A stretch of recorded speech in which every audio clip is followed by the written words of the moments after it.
मोगरा से अच्छे फूल लेने के लिए फरवरी के महीने में अपने प्लांट के ऊपर हमें कुछ काम ऐसे करने जरूरी होते हैं, लेकिन उन्हीं में से एक सबसे ज़रूरी काम जो होता है वो ज़्यादातर सभी गार्डनर्स भूल जाते हैं, जिसकी वजह से प्लांट फ्लावरिंग करना तो दूर मरने तक की कगार पर पहुंच जाता है। तो चलिए देखते हैं कि कौन कौन से काम हैं जो फरवरी के महीने में हमें अपने प्लांट के ऊपर करने हैं, और वो कौन सा इम्पोर्टेंट काम है जो आपको अपने प्लांट के ऊपर ज़रूर करना है। तो देखिए फ्रेंड्स, सबसे पहला जो काम हमें अपने प्लांट के ऊपर करना है वो है प्रूनिंग। ये जो आप सामने मेरा प्लांट देख रहे हैं, ये इसकी बेल वाली वैरायटी है। इसकी जो ब्रांचें हैं काफ़ी लंबी लंबी सी हो जाती हैं, तो इन सब को हम कट कर देंगे। आपके पास इसकी जोन सी भी वैरायटी हो उसको आप इस टाइम पर प्रून कर दीजिए। प्रून कितना करना है, देखिए आपके प्लांट में जितनी भी सूखी हुई पत्तियां हैं या जितनी भी सूखी हुई ब्रांचें हैं उन सबको कट कर दीजिए, या पत्तियों के ऊपर कोई पेस्ट वगैरह लगे हुए हैं उन सब को भी रिमूव कर दीजिए। यानी कि इस टाइम पर आपको अपने प्लांट को हार्ड प्रून कर देना है। फ्रेंड्स, कोई भी प्लांट हो उसका जब डोरमेंसी पीरियड खत्म होता है, ग्रोइंग पीरियड स्टार्ट होता है, तो उस टाइम पर हम अपने प्लांट को हार्ड प्रून कर सकते हैं। और इसको हार्ड प्रून करना इसलिए भी ज़रूरी है, इसमें जितनी भी नई ब्रांचें निकलती हैं उन्हीं में इनमें फ्लावरिंग होती है, तो इसलिए इनकी पुरानी ब्रांचों को रखने से कोई फ़ायदा नहीं है। इस प्लांट की ये एनर्जी को लेती रहेंगी, तो इसलिए इन सब को हटा दीजिए। इस टाइम पर आप अपने प्लांट को जितनी मर्जी चाहे हार्ड प्रूनिंग करके अपने प्लांट को शेप में ले आइए, क्योंकि इसका ये ग्रोइंग पीरियड है, तो इस टाइम पर ये रिकवर हो जाएगा। लेकिन मई जून की गर्मी में अगर आप लोग ये काम करते हैं तो उस टाइम पर आपका प्लांट बचना मुश्किल हो जाएगा, तो उस टाइम पर ये काम मत कीजिए। फरवरी और मार्च ये 2 महीने ऐसे हैं, इस टाइम पर आप लोग अपने प्लांट के ऊपर ये काम कर लीजिए। मैं तो कहूँगी कि फरवरी ख़त्म होने से पहले पहले आप लोग कर लीजिए, क्योंकि मार्च से इसमें फ्लावरिंग स्टार्ट हो ही जाती है। तो देखिए मैंने अपने प्लांट को प्रून कर लिया है। प्रूनिंग करने के बाद एक काम और आप लोग कर लीजिए। देखिए इसमें से जितनी भी अच्छी अच्छी सी ब्रांचें आपको मिलती हैं टिप वाली, तो इन सब को फेंकना नहीं है, आपको इनकी कटिंग बना करके कटिंग लगा लेना है। इस टाइम पर इनकी कटिंग को आप लोग लगाओगे तो 100% ग्रो होगी। दूसरा काम जो हमें करना है, देखिए इस तरीके से अपने पोट की मिट्टी की गहरी गुड़ाई करनी है। गुड़ाई करने के बाद इस मिट्टी को ऊपर से निकाल लेना है। कितनी मिट्टी को निकालना है, देखिए जिस भी पोट में आपका प्लांट लगा हुआ है उस पोट को ऊपर से आधा खाली कर लीजिए। यानी कि आपको तब तक गुड़ाई करते रहना है, मिट्टी को निकालते रहना है, जब तक कि आपको इस तरीके से ये जड़ें दिखने ना लग जाएं। जब आपको ये जड़ें दिखने लग जाएं तब आप इनकी हल्की हल्की सी रूट ट्रिमिंग कर दीजिए, यानी कि हल्का हल्का से इन जड़ों को भी कट कर दीजिए। जिस भी टूल से आप लोग मिट्टी को निकाल रहे हैं उसी से आप लोग हल्का हल्का से इनको भी इस तरीके से कट कर दीजिए। जैसा कि आप लोग ये देख रहे हैं, इस तरीके से हल्की हल्की सी इसकी जड़ें भी कट गई हैं, तो कोई बात नहीं है, ये रिकवर हो जाएगा। इसका ये ग्रोइंग पीरियड है। इसके ये मिट्टी निकालने के बाद, रूट ट्रिमिंग करने के बाद 2 से 3 घंटे के लिए डायरेक्ट सनलाइट में इसको हमें रख देना है, ताकि इस प्लांट में किसी भी तरह का कोई फंगल इन्फेक्शन है इसकी मिट्टी में या फिर चींटियाँ वगैरह लगी हुई हैं, तो सनलाइट इनके ऊपर पड़ जाएगी, हवा इनकी जड़ों को लग जाएगी, तो उसमें से वो चीज़ें भी निकल जाएंगी। सनलाइट दिखाने के बाद जो तीसरा काम इसके ऊपर हमें करना है ये है, देखिए फर्टिलाइजर। तो फर्टिलाइजर में इस टाइम पर इसको हमें क्या देना है, एक मुट्ठी यहाँ पर ये ली है मैंने नीम खली। नीम खली जो होती है एंटी फंगल होती है, ये हमारे प्लांट में किसी भी तरह के कोई फंगल इन्फेक्शन को नहीं लगने देती, और भी बहुत सारे इसमें माइक्रो न्यूट्रिशंस होते हैं। दूसरी चीज़, 1 चम्मच लिया है ये मैंने बोन मील, और तीसरी चीज़ 1 चम्मच लिया है यहाँ पर ये मैंने फंजीसाइड पाउडर। फंजीसाइड पाउडर अगर आपके पास नहीं है तो इसकी जगह आप लोग 1 चम्मच हल्दी का भी यूज कर सकते हैं। चौथी चीज़ यहाँ पर ये मैंने ली है 4 मुट्ठी गोबर की खाद। गोबर की खाद की जगह कोई और भी खाद आप लोग ले सकते हैं, जैसे बर्मी कंपोस्ट या लीफ कंपोस्ट, लेकिन ध्यान रहे जोन से भी कंपोस्ट आप लोग यूज कर रहे हैं वो अच्छे से डिकम्पोज हुई हुई होनी चाहिए। यानी कि कच्ची खाद आपको प्लांट में नहीं देनी है। कच्ची खाद अगर आप लोग प्लांट में दोगे तो प्लांट में बहुत जल्दी फंगस लगेगी, प्लांट आपका खराब हो सकता है।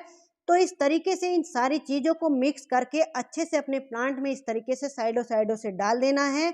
इसके ऊपर से जो आपको मिट्टी डालनी है, देखिए अगर आपके पास नई मिट्टी है तो आप लोग ऊपर से नई मिट्टी को डाल दीजिए, बहुत अच्छा रहेगा।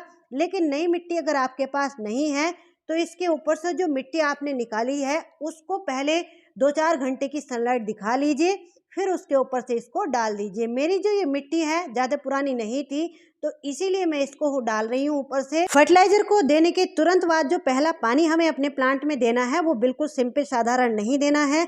तो उसके लिए आपको क्या करना है, ये है देखिए एप्सम सॉल्ट। 1 चम्मच एप्सम सॉल्ट 1 लीटर पानी में घोल लेना है। एप्सम सॉल्ट जो होता है, जैसे इस टाइम पर हमने अपने पौधे की कटाई छटाई की है, यानी कि इसकी जड़ों को भी कटाई छटाई कर दी है, तो ये जड़ों को जल्दी से ग्रोथ कराने में, जल्दी से डेवलप कराने में हेल्प करता है। आप लोग चाहे किसी भी प्लांट की जब रिपोर्टिंग कर रहे हैं या फिर उसकी कटाई छटाई कर रहे हैं, रिपोर्टिंग और कटाई छटाई करने के बाद पहला पानी आप लोग अपने प्लांट में एप्सम सॉल्ट का दे दीजिए, तो ये प्लांट को जल्दी से रिकवर करता है। दूसरी बात, ये सोख में जाने से भी बचाता है और ये आपको बार बार नहीं देना है, 2 महीने में एक बार आप अपने प्लांट में डाल दीजिए। अगला जो काम हमें अपने प्लांट के ऊपर करना है, ये है देखिए नीम ऑयल। अब यहाँ पर कुछ लोग बहुत बड़ी गलती कर देते हैं नीम ऑयल का यूज करते हुए। नीम ऑयल 2 तरीके के आते हैं। ये वाला जो नीम ऑयल आप लोग देख रहे हैं, जैसे ही मैंने इसको पानी में डाला, पानी में डालते के साथ ही पानी का कलर चेंज हो गया है। आप लोग देख लीजिए किस तरीके से व्हाइट हो गया है। तो ये वाला ऑयल प्लांट के ऊपर स्प्रे करने के लिए है। आप लोग देख लीजिए, ये बिल्कुल भी गाढ़ा नहीं है। इसको जैसे ही हम पानी में डालेंगे तुरंत ये डिजॉल्व हो जाता है। एक नीम ऑयल जो आता है वो गाढ़ा होता है, जो कि ग्रोसरी की शॉप से मिलता है, तो वो हमारे घरों में यानी कि मानव शरीर के लिए यूज करने में आता है।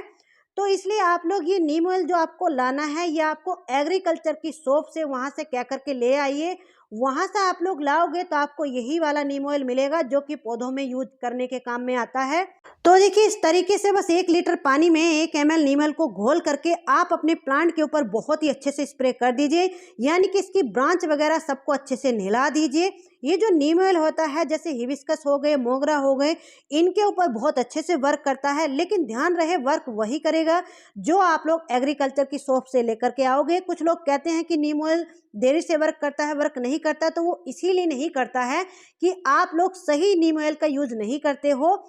और देखिए इस तरीके से जो आपके प्लांट पर पत्तियां लगी हुई हैं, पीछे की तरफ से जब आप उनको पलट करके देखोगे तो इनमें देखिए इस तरीके के पेस्ट वगैरह अगर लगी हुई होंगे तो इन सबको आपको हटा देना है, क्योंकि इनको रखने का कोई फायदा नहीं है। अब इसमें नई ग्रोथ स्टार्ट होगी।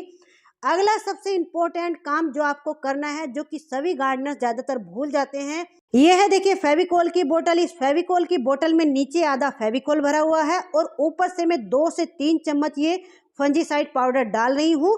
फंजीसाइड पाउडर अगर आपके पास नहीं है तो इसकी जगह आप लोग हल्दी को भी मिक्स कर सकते हैं। तो इस तरीके से इसमें डालने के बाद जब इसको आप इस तरीके से हिलाओगे तो ये अच्छे से मिक्स हो जाता है। अब आपको क्या करना है, देखिए आपने जहां जहां से अपने पौधे की ब्रांच को कट किया है, काटा है, वहां पर इस तरीके से इस पेस्ट को लगा देना है। ये बहुत बड़ी गलती हो जाती है, अगर आप कट करने के बाद इस तरीके से इस पेस्ट को नहीं लगाओगे तो जहां से आपने इसकी ब्रांच को कट किया है वहां से नीचे को ये सूखती चली जाएगी। तो इसलिए इस बात का आप लोग बहुत ही ध्यान रखेंगे। और फेविकोल के डिब्बे में भर करके मैं इसलिए बता रही हूँ क्योंकि मैं इसी तरीके से करती हूँ, क्योंकि ये पता नहीं कौन से पौधे को कब हम कट करने लग जाएं, तो जहां से जिस भी पौधे को आप जब कट करते हैं तो ये पेस्ट आपको जरूर लगा देना है। जरूरी नहीं है कि आप लोग इसी में भर करके लगाओ, लेकिन इससे यह है कि गार्डनिंग थोड़ा और आसान हो जाती है, तो इसलिए मैं इसको इस तरीके से भर के रखती हूँ। वैसे आप लोग फंजीसाइड को पानी में मिलाकर भी उसका पेस्ट बनाकर भी इस तरीके की ब्रांच के ऊपर लगा सकते हैं, लेकिन फेविकोल और फंजीसाइड का अगर पेस्ट बना करके आप लोग इस तरीके से ब्रांच के ऊपर लगाते हैं तो जैसा कि कहते हैं कि ये फेविकोल का जोड़ है, तो वाकई में ये फेविकोल का जोड़ बन जाता है। जहां जिस जगह आपने इस पेस्ट को लगा दिया है, आपकी जो ब्रांच है वहीं पर रुकी रहेगी, नीचे को ना ही सूखेगी ना ही गलेगी। और ये काम आपको बहुत ही जरूरी करना है। तो चलिए फ्रेंड्स, कैसी लगी आज की ये जानकारी? अच्छी लगी हो तो लाइक शेयर कमेंट कीजिए, और अगर आप मेरे चैनल पर न्यू हैं तो प्लीज प्लीज प्लीज मेरे चैनल को सब्सक्राइब भी कर लीजिए। मिलते हैं किसी नेक्स्ट वीडियो में नेक्स्ट टॉपिक के साथ, तब तक के लिए बाय, हैप्पी गार्डनिंग।